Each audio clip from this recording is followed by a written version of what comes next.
Entonces, entonces ahí me respondió, y yo esto se lo mandé cuando, el martes, y yo le había mandado un WhatsApp como hace una semana atrás. Entonces, y dije, ya, si hoy día no me responde, ya voy a empezar a moverme, o sea, a presionar por otras partes, porque ya era mucho la espera.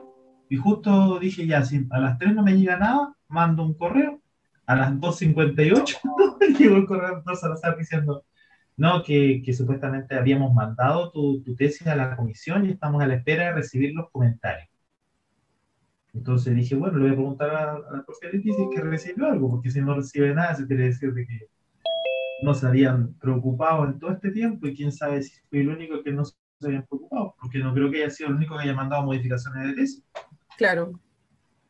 Entonces esperemos que a lo mejor no se la mandaron a usted porque como usted aprobó usted firmó la modificación cuando la enviamos, seguramente se la mandaron al resto de la comisión, creo.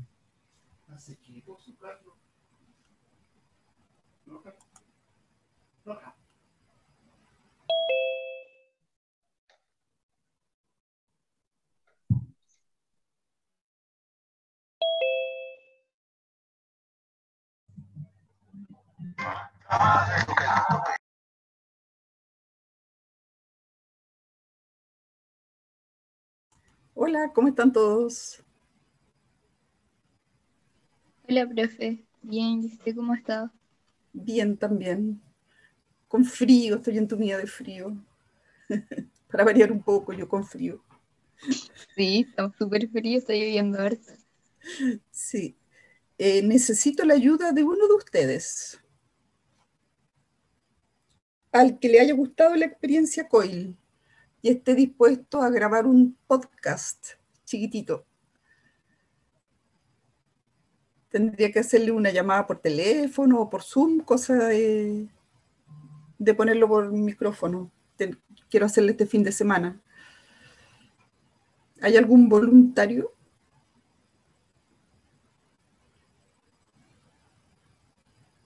Levante uno la mano, no sean así. Si es podcast, ni les van a ver la cara.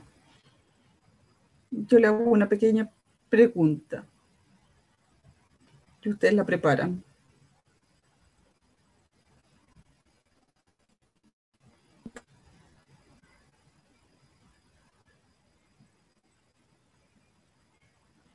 ¿No hay voluntarios? Voy a llorar.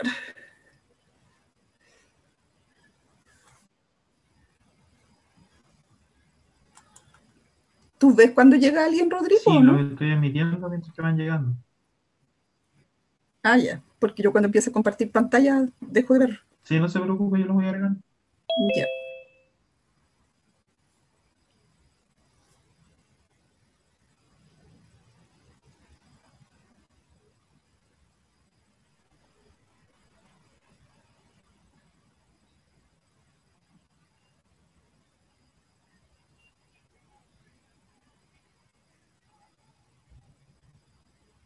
Vamos a esperar 2 minutos más. Ni un minuto más, porque la clase es larga.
estaban tocando el timbre.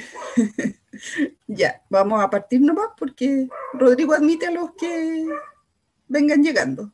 Sí, yo lo voy admitiendo. Ya, antes que nada quiero saber cómo han estado ustedes, ¿han estado bien? ¿Sus familias bien? ¿Sin novedad?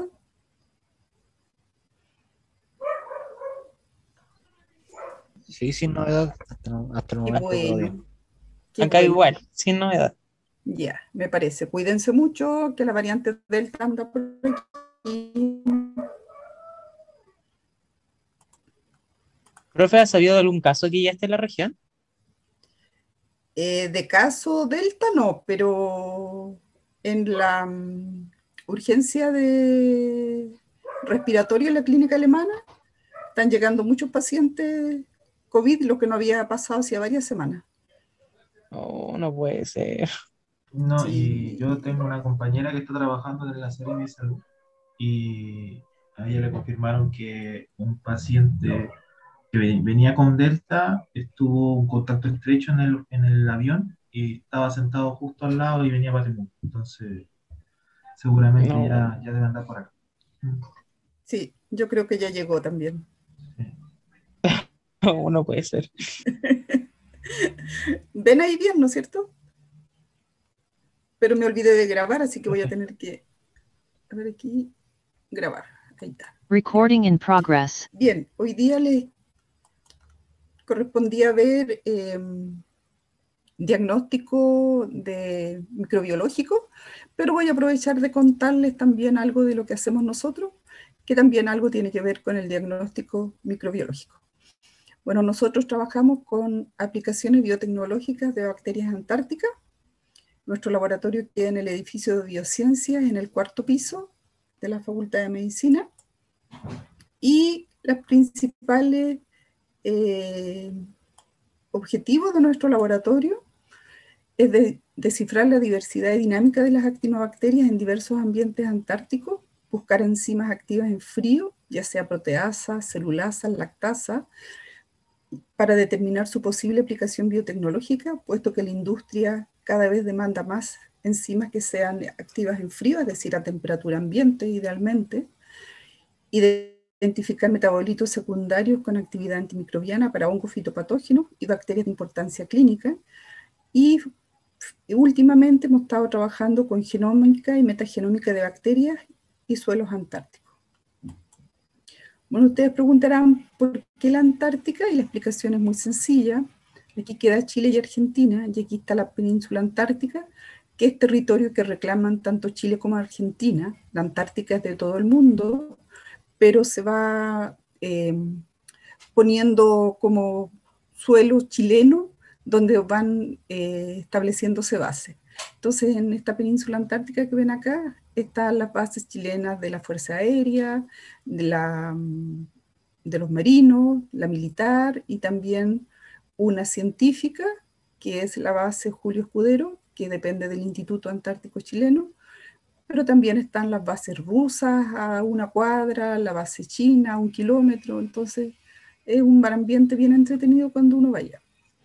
Si se fijan, de aquí hasta acá, desde Punta Arenas, son 2 horas de vuelo. En cambio, de acá, que es Australia, hacia este otro lado del continente antártico, es mucho más tiempo de vuelo o de navegación. Esta zona tiene lugares libres de hielo, sin embargo, acá hay nieve prácticamente todo el año. Y además la Antártica es uno de los pocos lugares de la Tierra que tiene poca historia de contacto humano. El humano estuvo alrededor de los años 70, principalmente habían balleneras, pero ya habían 20, 30 personas, no más que eso, y por lo tanto existen muchos sectores prístinos o sin contaminación humana. Además, tiene bajas temperaturas, fuertes vientos sobre los 100 kilómetros por hora y una alta intensidad lumínica, pensando en que durante el invierno está prácticamente oscuro. Sin embargo, ya noviembre empieza a alargarse los días, y si hay días soleados, el sol, por la misma adelgazamiento de la capa de ozono, más la irradiancia de la nieve es una alta intensidad lumínica a lo que uno está sujeto y es necesario siempre andar usando gafas. Esto que esté cerca del mar y la alta velocidad del viento hace que todos estos sectores de estos alrededores tengan también una influencia del mar. Y por lo tanto también es muy interesante esa parte. La biodiversidad de la Antártica es muy simple, principalmente ha sido condicionada por la aislación del continente y básicamente muchos de los géneros superiores no están representados. Solamente encontramos ballenas en el mar, algunos peces, las focas, muchas aves, los pingüinos y no mucho más allá. Sin embargo, son los microorganismos quienes dominan tanto en términos de biomasa y número de especies, seguido por algunos grupos de invertebrados y las plantas inferiores. Como plantas inferiores nos referimos principalmente a musgos y líquenes. Y sabemos que los dominios Archaea y Bacteria consisten en millones de especies diferentes y son el resultado de 3,8 billones de años de evolución. Y también son componentes cruciales de la biosfera. Todos sabemos que el ciclo del carbono, el ciclo del nitrógeno, el ciclo del agua, el ciclo del azufre, todo está intervenido por microorganismos. Aquí una playita linda para que vean cómo se ve en un día así absolutamente despejado. Y los microorganismos entonces representan el mayor reservorio de biodiversidad no descrita y por lo tanto poseen un gran potencial para el descubrimiento de nuevos productos naturales. Es así como hace muchos años atrás, no ni tanto, se me ocurrió empezar a estudiar las bacterias rizoféricas de Deschamps Antarctica, que es una de las dos plantas vasculares o plantas verdaderas que existen en la Antártica, junto con Colobanthus quitensis, que es como un, le llaman, ¿cómo se llama esto? El clavelito antártico, pero es una planta muy bajita, igual que esta, y a mí me llamó la atención que esta planta, que está prácticamente 9 a 10 meses a oscuras, bajo nieve, durante los deshielo, las raíces se ven, ustedes se fijan aquí, prácticamente no hay suelo, hay muy poco suelo, la mayoría son piedras, y la planta está verde y las raíces están bastante sanas. Entonces yo quise averiguar qué microorganismos estaban en la rizósfera, que es el suelo que está inmediatamente adyacente a las raíces. Eso es lo que llamamos rizósfera. Entonces para eso se saca la planta con mucho cuidado, se sacuden los terrones de roca, de piedra, de barro, y luego todo lo que queda aquí finito alrededor de las raíces es lo que se sacude en una bolsa nylon estéril. Para aislarlo, bastante sencillo, diluciones seriadas desde muestras de suelo en base 10, diluyendo 10 gramos de suelo en 90 de un medio que no sea agua, sino que sea un buffer, generalmente un buffer fosfato, y luego se siembra en placa, en agar nutritivo 1/4, diluido porque estas bacterias están muy estresadas, si las coloco en un medio muy rico, es probable que muchas de ellas mueran, en agar luria bertani, y esta vez usamos un medio de Norris, que era un medio sin nitrógeno. Y así ustedes ven como a medida que vamos diluyendo, van disminuyendo la cantidad de bacterias y por lo tanto es más fácil aislarlas en cultivo puro. Se incuban a 4 grados Celsius y luego, una vez que se obtienen los cultivos puros, se van al cepario, al refrigerador, al freezer en realidad, a menos 80 grados Celsius, cubiertas con una delgada capa de glicerol, estéril, obviamente. Aquí pueden ver algunos cultivos bacterianos. Ustedes ven que hay distintos colores, café, blanco, amarillo, esta media negra, otro tipo de blancos, varios tipos de blanco, esta media rosada. Y todas estas fueron aisladas del suelo rizosférico de Deschamps y Antártica. Y para partir, se empezó por la caracterización por métodos tradicionales, que es una típica caracterización que se hace también en laboratorio, la caracterización macroscópica, microscópica, crecimiento en medios diferenciales o indicadores, test bioquímicos u otros. El gran problema cuando uno trabaja con bacterias de este tipo, que son poco caracterizadas, es que uno no sabe con qué se va a encontrar. Distinto es cuando a alguno de ustedes les toque trabajar en laboratorio clínico, ya sea haciendo su práctica o algún seminario, se van a dar cuenta que hay técnicas estandarizadas para cada tipo de infección. Es decir, si es una muestra de líquido cefalorraquídeo, se siembra en este y este medio; si es una muestra de orina, se siembra en este y este otro medio, etc. En cambio, aquí nosotros no sabemos con qué nos vamos a encontrar y es bastante compleja la identificación por estos métodos tradicionales. Pero no nos dimos por vencidos. Y aquí ustedes pueden ver algunos cultivos aislados de los cuales es posible obtener un cultivo puro. Luego se hacía tinción de Gram, tenemos bacterias Gram negativas, Gram positivas, y tinción de endosporas, donde las endosporas aparecen teñidas de verde. Y aquí pueden ver algunos resultados de un artículo, y la mayoría de ellas eran circulares, la textura era mucoide, algunas más secas, otras rugosas, el color blanco, amarillo claro, translúcida. La mayoría eran bacilos cortos y la mayoría también eran gram negativos, y habían unas pocas que eran gram positivos.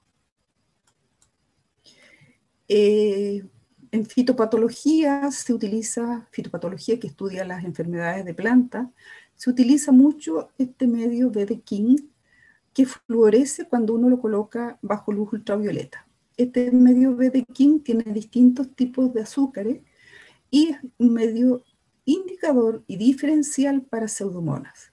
Y si ustedes se fijan aquí, hay la mayoría de las colonias fluorecen. Sin embargo, pueden ver esta, que no tiene ningún tipo de fluorescencia al compararlas con estas otras. Por lo tanto, podríamos decir que varias de ellas eran pseudomonas, pero que esta no era pseudomona. Como les decía, los test bioquímicos que se hacen en el laboratorio clínico son bastante comunes. Sin embargo, nosotros utilizamos este sistema que se llama APISIN, que son unas tiras que traen 19 sustratos más un control, y el control está acá arriba, y distintos sustratos, principalmente azúcares, que van a ver si la bacteria es capaz o no de degradar. Aquí tenemos los resultados, por ejemplo, de una de las muestras, la M26, y ustedes se pueden dar cuenta que fosfatasa alcalina tenían la mayoría de las cepas, esterasa, que tiene que ver con la degradación de lípidos, también la mayoría, esterasa lipasa, estos son los C4, estos son los C8, la mayoría, lipasas 14, solamente una, fosfatasa ácida, todas, alfa-quimiotripsina, ninguna, y así podríamos por lo menos diferenciar, de acuerdo a este perfil, cuáles eran iguales o cuáles eran diferentes.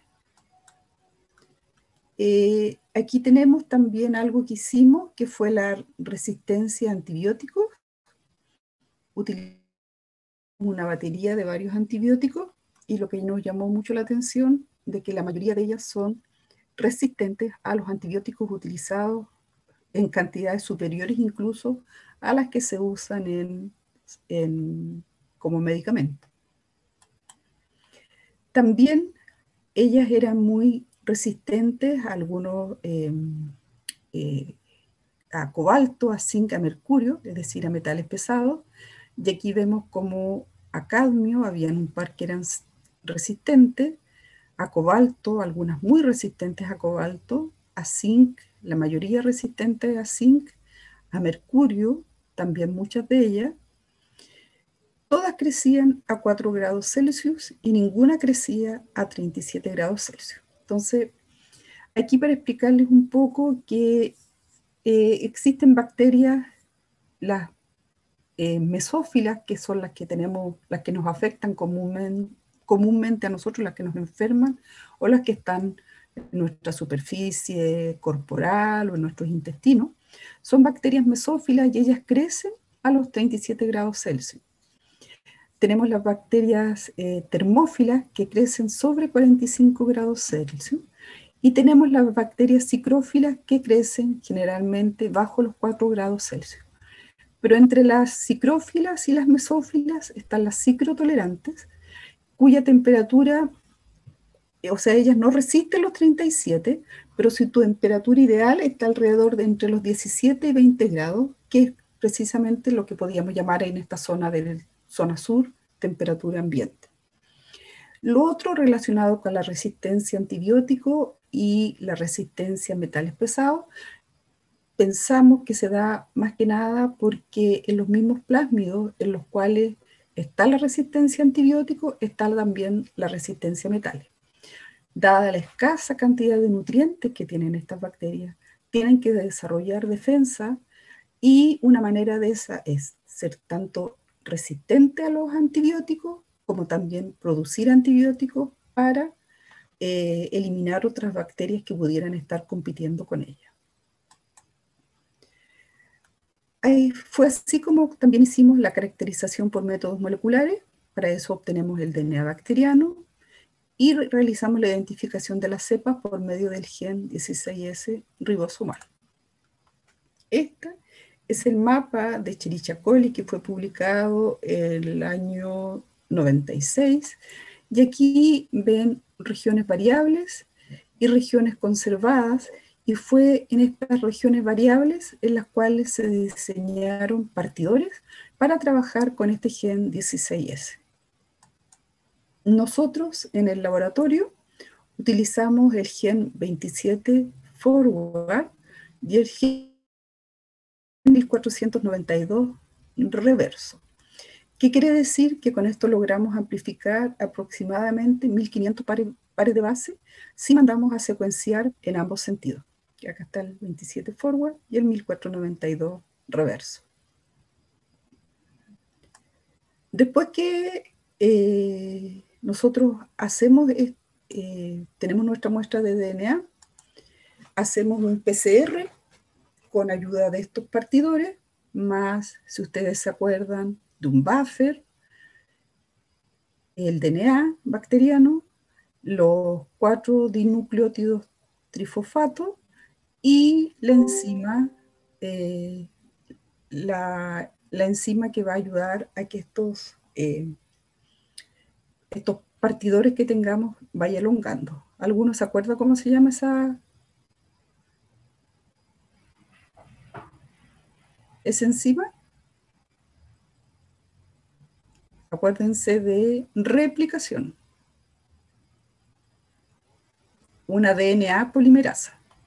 ¿Ya? El programa de PCR es bastante sencillo. Generalmente se usan 30 ciclos, 95 de naturación a 95 grados un minuto, alineamiento 55 grados un minuto y extensión 72 grados Celsius por un minuto, para finalizar con 72 grados Celsius por 10 minutos y mantención a 4 grados Celsius, que es más o menos lo que está acá. Luego que tenemos este DNA amplificado, lo que hacemos es un gel de agarosa y comprobamos que amplifique alrededor de los 1400, 1500 pares de base, que es lo que nosotros estamos buscando. Y enviamos a secuenciar a Macrogen en Corea, porque sale aproximadamente, no aproximadamente, sale $5 secuenciar en un sentido, por lo tanto, en $10 por 7.000 pesos tenemos la secuenciación de un completo, prácticamente de un gen 16S.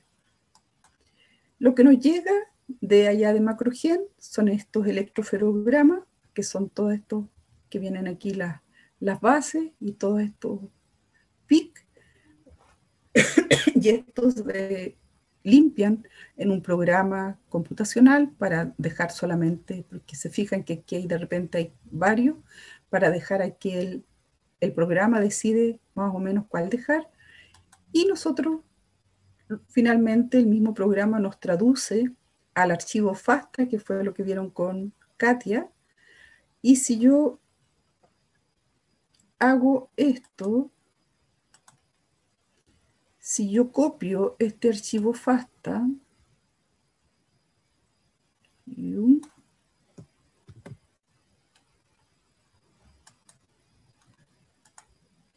y acá está el BLAST N, a ver si me abre este link. No sé si están viendo. Tendría que sacar la presentación y volver a proyectarla porque no se ve el Ya, bonito. ahí sí. Ya, entonces aquí yo entré a BLAST y aquí voy a pegar mi secuencia FASTA. Ay, no me la pega. Ahí sí, ahí me la pegó. Y entonces está estándar database, la colección de nucleótidos, y solamente hago BLAST.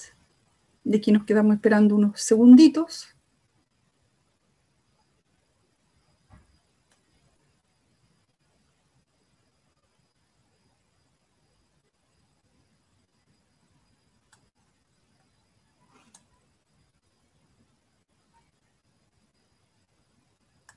Está más lento que en la mañana. Y aquí tenemos entonces nuestro resultado, ¿ya? Entonces tenemos que, bueno, aquí todas las características de nuestra secuencia, pero acá abajo tenemos entonces nuestro alineamiento, y aquí vemos que tiene un 99% de cobertura nuestra secuencia con esta de Arthrobacter, un valor E de 0,00 y un porcentaje de identidad de 99,81.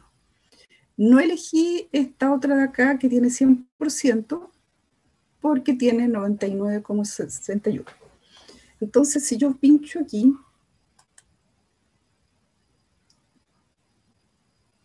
¿siguen viendo o no? Sí, profe. Sí. Ya. Entonces, aquí se fijan que es un Arthrobacter y sale bacteria, actinobacteria, micrococales, micrococacia. Y si sigo leyendo acá, fue sometida el 10 de diciembre de 2019 por la División de Biología Polar del Instituto de Investigación de China, ¿ya? Entonces, eso me dice que del suelo de la Antártica, por lo tanto, eso aún más me confirma que el género que yo tengo es Arthrobacter. Entonces, así, de esa manera, yo puedo comprobar y puedo decir qué tipo de bacteria tengo. Esta técnica que se ve que es súper sencilla, porque entre que uno hace crecer la bacteria, extrae el ADN, vienen a buscarla de Turbus, porque Turbus tiene convenio con FedEx, la envían a Corea, vuelve los resultados por internet.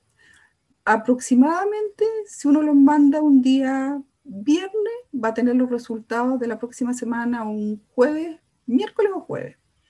O sea, en menos de una semana uno tiene los resultados y, como les digo, solamente por $10. Entonces, esta es una técnica que yo creo que se va a ir desarrollando cada día más en los laboratorios, al igual que el diseño de partidores específicos para algunas bacterias menos comunes que se están aislando cada vez más en los laboratorios. De esa manera nosotros fuimos capaces de identificar bastantes pseudomonas, casi todas son pseudomonas, y algunas Arthrobacter y Flavobacterium y también un Jantinobacterium. Eso quedó descrito en un artículo, pero que es viejito, del 2007. Y lo que yo les había comentado cuando les vimos el apicim es que muchas de estas bacterias producían fosfatasas.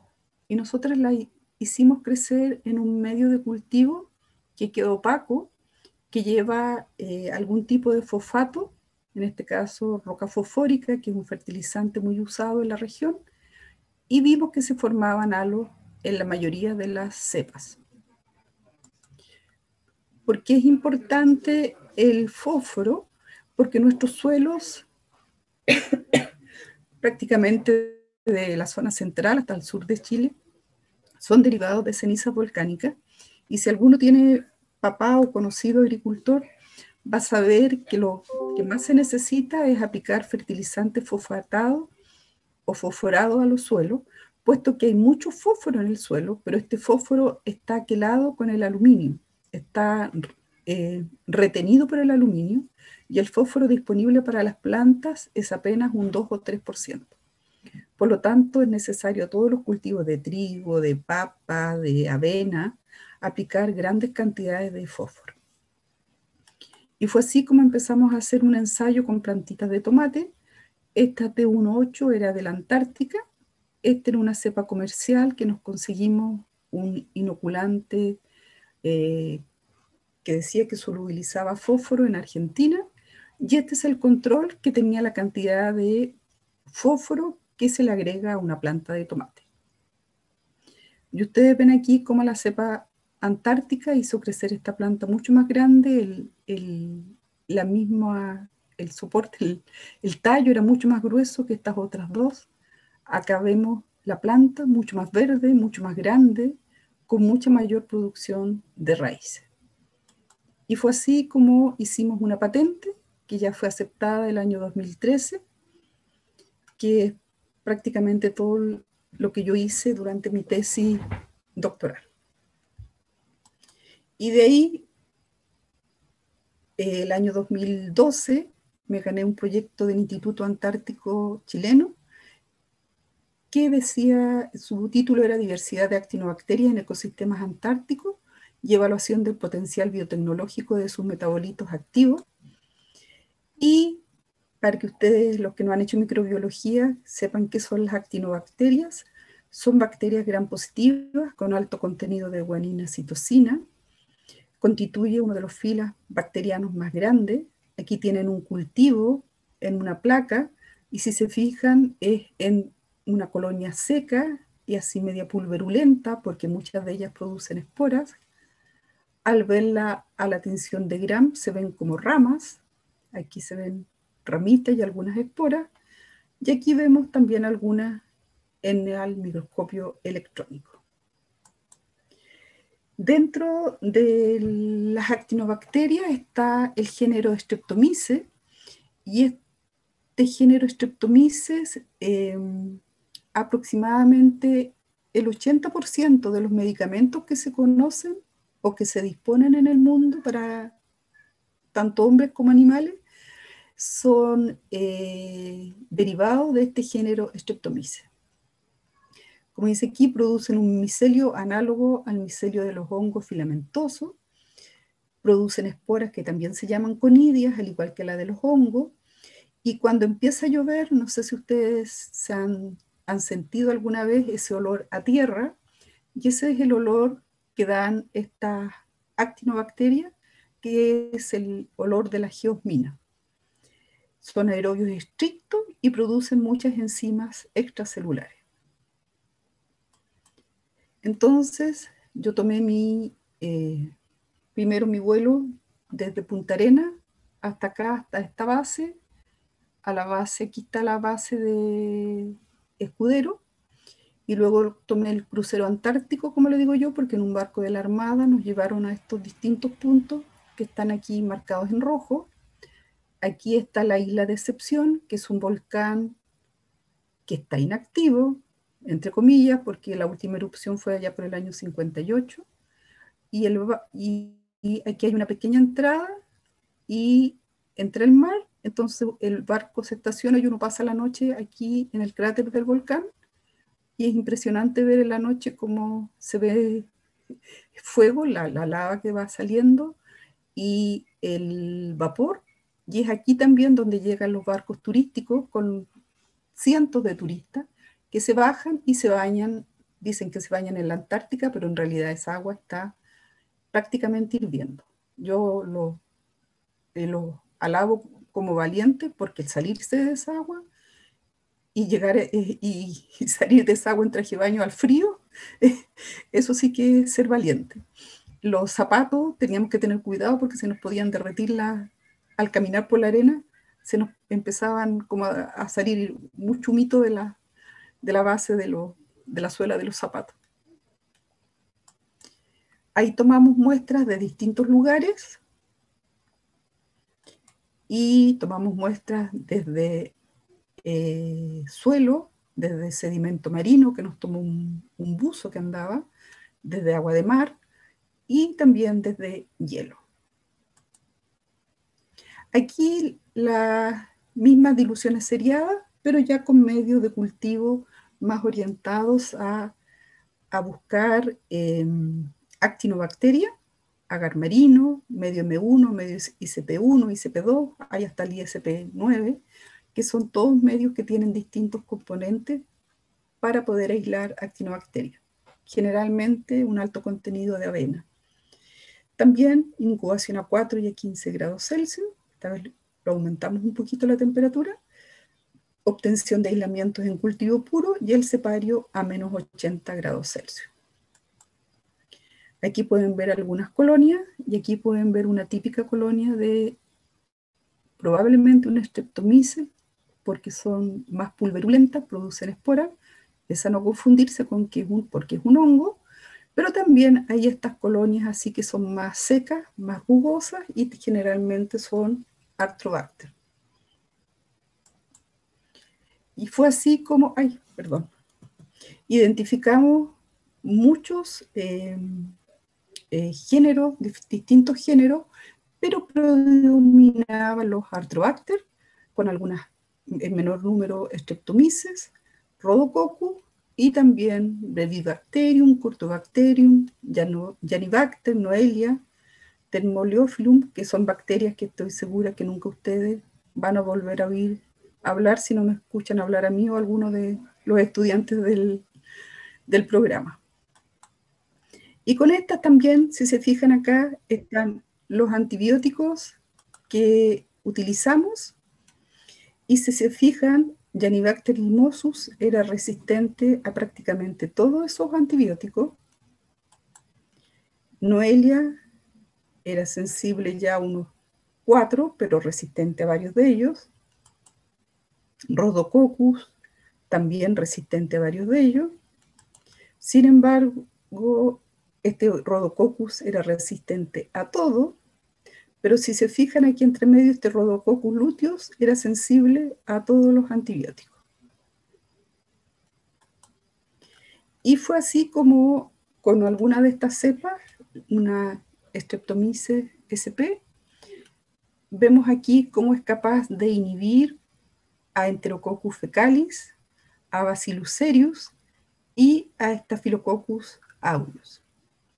Por lo tanto, sabemos que esa cepa está produciendo algún tipo de molécula antibiótica.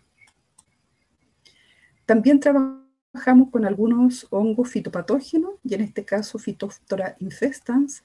Aquí en toda la mitad de la placa se siembra la actinobacteria, y acá se siembra el micelio del hongo, y ustedes ven que el micelio del hongo no puede crecer, sino que empieza a crecer hacia atrás, alejándose del producto que pudiera estar produciendo esta actinobacteria.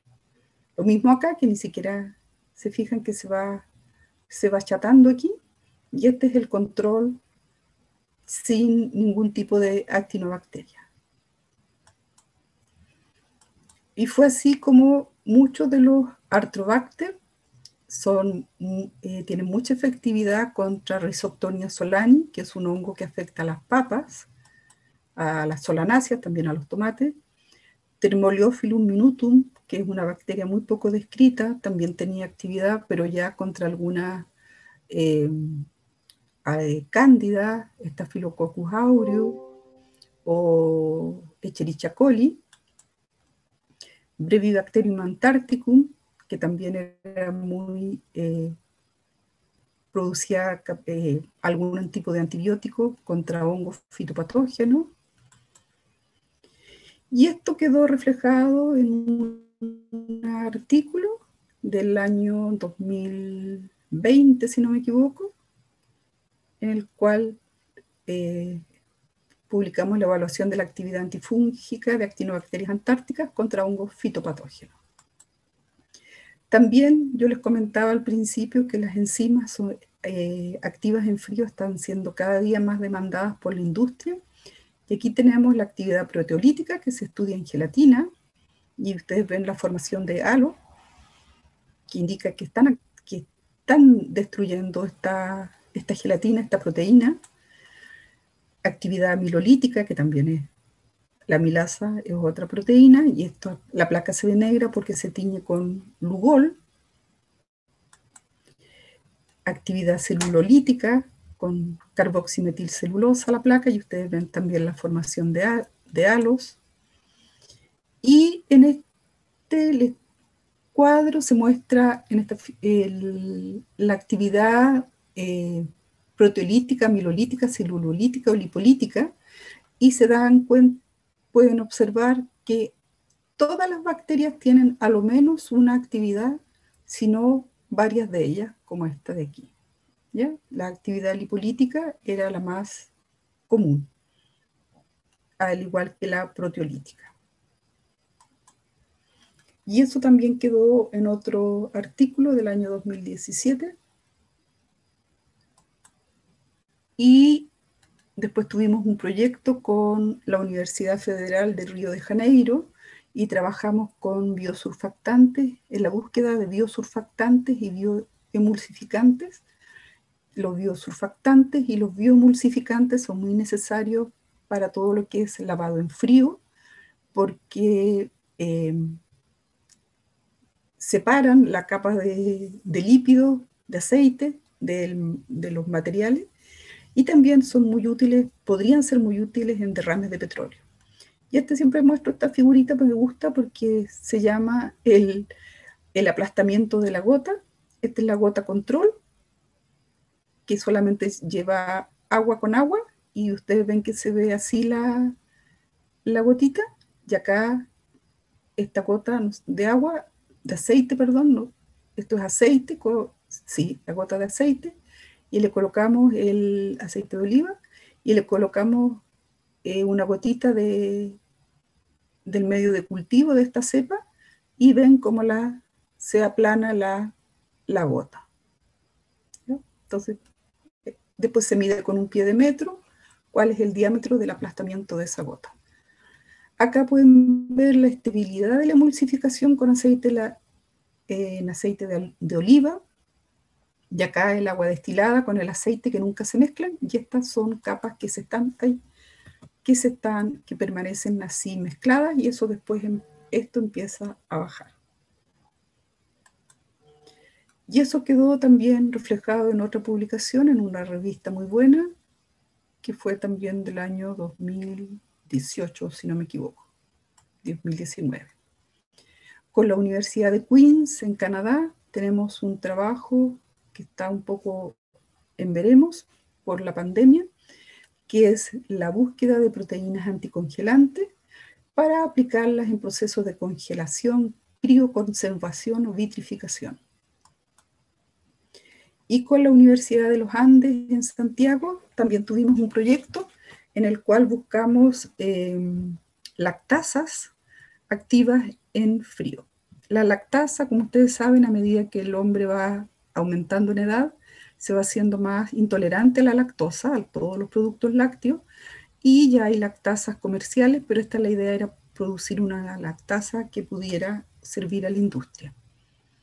Aquí ven en verde está la bacteria antártica, y en naranjo una cepa de hongo que que produce lactasa comercialmente, que se usa en la industria, y a 30 grados ustedes ven que se equipara más o menos la degradación de la lactosa, pero a 25 grados ya empieza a ganar la bacteria antártica, a 15, ya 4 grados, y ustedes ven cómo disminuye la actividad de este hongo. Bueno, este es el Mini-Ion, que es el secuenciador portátil. Ahí ya habíamos cargado las muestras y se estaba empezando a leer en el computador. Y aquí fue parte del trabajo de Rodrigo. Se describió una ranela que tenía, pensamos en un principio, 2 genes de lactasa, pero en realidad tiene 3 genes de lactasa. Y bueno, esto es una revisión que realizó Andrés Santos, que ya es doctor, se graduó en marzo de este año. Un review porque todos los programas informáticos están dados para la secuenciación en Illumina, pero había muy pocos para trabajar con Nanopore, y él trabajó entonces, hizo una revisión buscando nuevos programas y adecuándolos para usar con el sistema Nanopore. Bueno, este artículo fue citado por la Estación Experimental Espacial, ya que ellos también llevaron un Mini-Ion al espacio para tratar de identificar algunas bacterias. Esta es una cepa típica de Streptomyces, produce ese pigmento. Con ese pigmento está trabajando Rodrigo, que nos ha acompañado en varias clases. La semana pasada estuvo haciéndoles clases en la búsqueda, y él está buscando algún tipo de utilidad en la industria cosmética. Esa fue una idea loca mía, y usamos celdas solares, pero a pequeña escala, para sensibilizarlas con algunos de los pigmentos producidos, y también la publicamos en una revista muy importante en el área de energía solar. Bueno, y nuestro gran cooperador está en la Universidad de Queensland, en Australia, que es el profesor Ross Capon. Esto es parte de sus laboratorios, que ustedes vean lo grande que son sus laboratorios, que ocupan, no hay laboratorio en la UFRO que se parezca a esto. Yo tuve la oportunidad de ir a trabajar a su laboratorio el 2010, después el 2015. Katia, que también nos ha acompañado, fue el día 2018. Y aquí está el profesor Capon con Sinab, que es su brazo derecho. Ella es egipcia, ella es de la India, ella es de Francia, de Singapur, de China, de Corea. El único australiano que había en el grupo, porque el profesor Capon es inglés. Aquí había alguien de Nigeria, otro de China, él era de Fiji. Entonces estábamos todas las Naciones Unidas ahí trabajando en ese laboratorio. Y ellos son un grupo de químicos, y junto a ellos desarrollamos estos cultivos en estos mini bioreactores, donde ustedes ven aquí en estas 2 filas, aquí está una misma cepa, acá hay otra cepa, y son 11 medios de cultivo distintos, más un control, y ustedes pueden ver que ya en el medio de cultivo se diferencian los colores que se están produciendo, lo que nos indica que están produciendo metabolitos secundarios también distintos. Aquí solamente para que vean, ellos tienen ultra HPLC, con lo cual no solamente necesitamos 0,1 microlitro de muestra para poder estudiar los metabolitos de interés que estamos buscando. Aquí solamente para mostrarles cómo son los espectrogramas que se obtienen. Luego estos se van a una base computacional, que ellos poseen acceso a la base computacional más grande de metabolitos del mundo, y ahí uno al tiro discrimina cuáles ya están descritos, cuáles no están descritos y cuáles pueden ser de interés.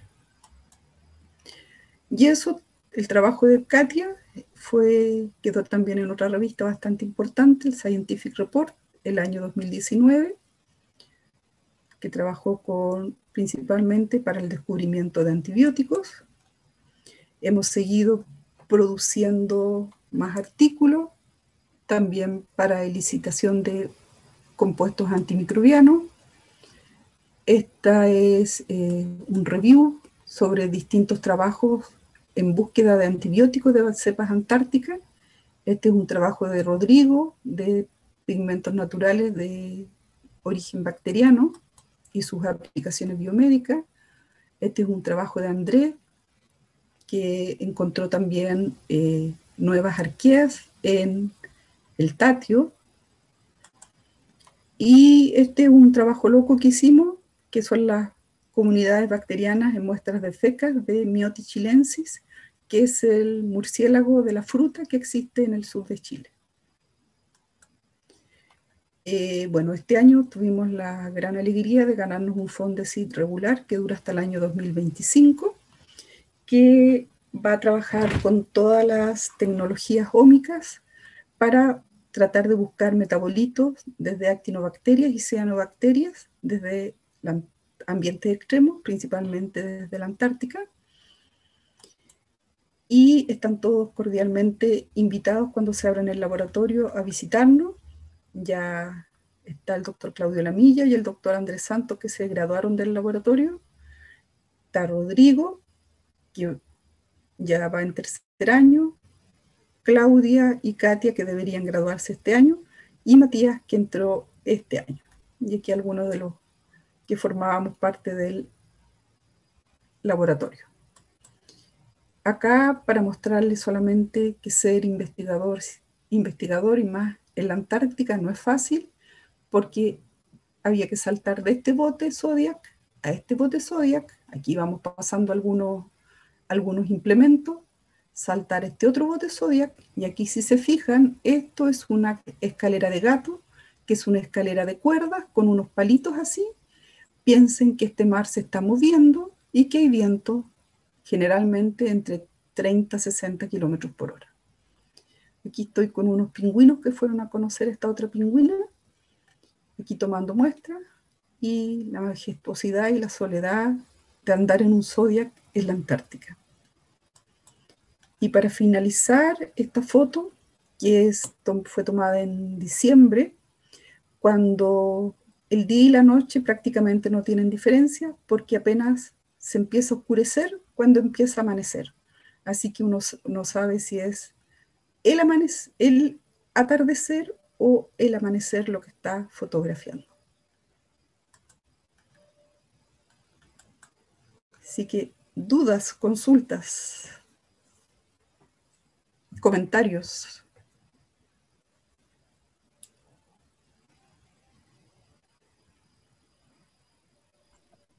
Al menos yo no, profe.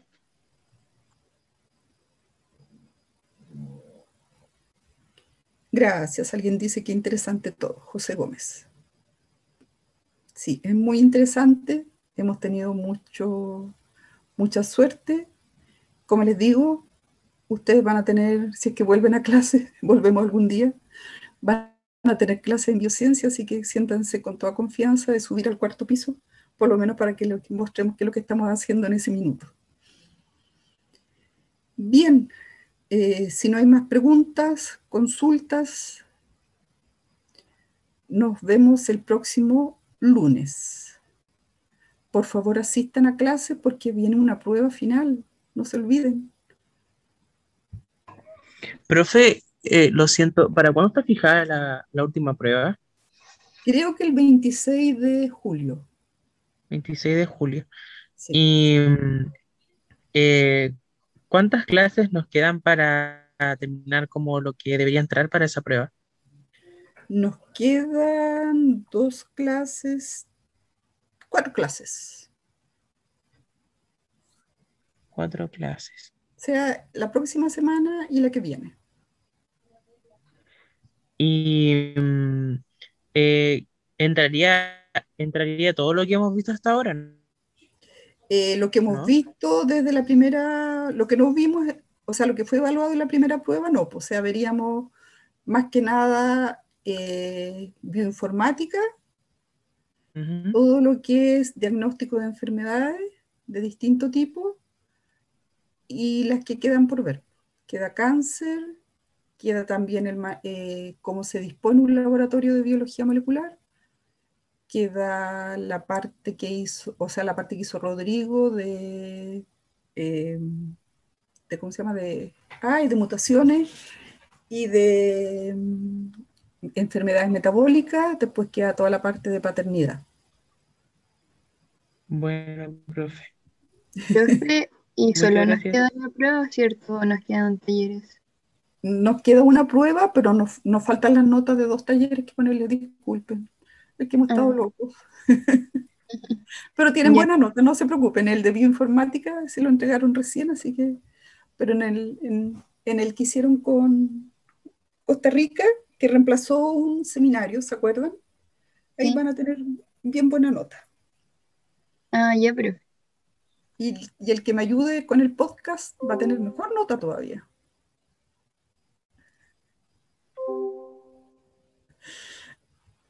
Así que si no me quieren ayudar, lloraré. Se están arrancando algunos. Sí.